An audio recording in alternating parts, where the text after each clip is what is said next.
বাজে? হ্যাঁ, বড় হচ্ছে আর কি বলবো, আমাদের জ্বালাচ্ছে। কটা বাজে? এখন বাজে 2:15 বাজতে যায়। আর এই ঘুম নেই।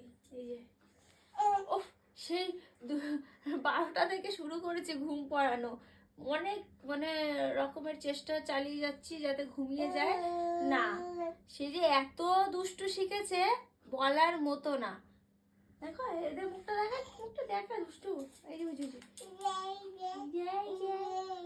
তোজো ঘুমিয়ে গেছে, 12টার সময় ঘুমিয়ে গেছে, কিন্তু আজকে এনার ঘুম নেই। একাই মানে আমাদের দুজনকে মানে কি বলবো, নাজেহাল করছে এই রাত্রেবেলা। এই আমাদের ঘুম পায় না। শোনো, এখন খেলবে, ওর সাথে খেলা করতে হবে। খাটে রাখছি, সেই শোবে না, মানে উঠে যাচ্ছে, হামাগুড়ি দিয়ে এটা আনতে যাচ্ছে ওটা আনতে যাচ্ছে।